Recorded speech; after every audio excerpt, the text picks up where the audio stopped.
Chapter 1: The Vibrational Universe. Everything is energy. After decades of studying both ancient Vedic texts and quantum physics, I've discovered a profound truth that bridges these seemingly disparate worlds. Everything in our universe, from the chair you are sitting on to the thoughts in your mind, is fundamentally energy vibrating at different frequencies. This isn't mystical speculation, but a reality confirmed by both the ancient sages of India and today's quantum physicists.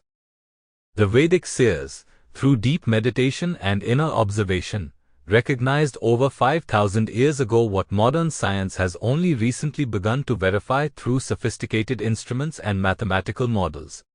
They called it Spanda, the primordial vibration that underlies all creation.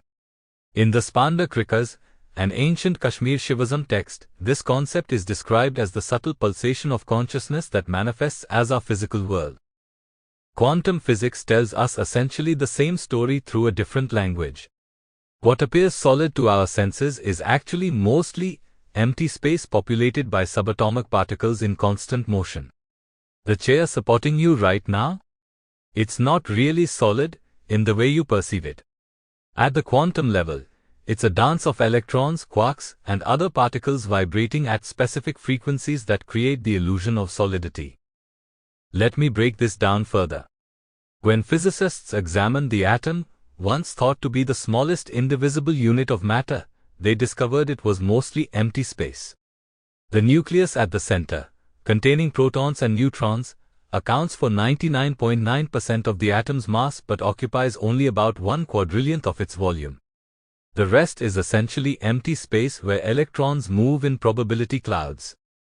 Even more striking is the wave-particle duality discovered in the early 20th century. Experiments showed that light and matter can behave both as particles and as waves, depending on how they're observed. This mirrors the Vedic concept of Maya, the principle that what we perceive as reality is actually a projection or illusion created by our limited senses.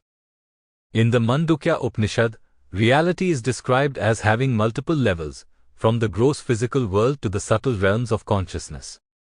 Modern physics similarly recognizes different fields and forces operating at various scales, from the electromagnetic force we experience daily to the strong and weak nuclear forces operating within atoms. The Vedic concept of Brahman, the ultimate reality that pervades everything, finds its scientific parallel in quantum field theory. According to this theory, what we perceive as particles are actually excitations in underlying quantum fields that extend throughout space. Nothing exists in isolation. Sample complete. Ready to continue?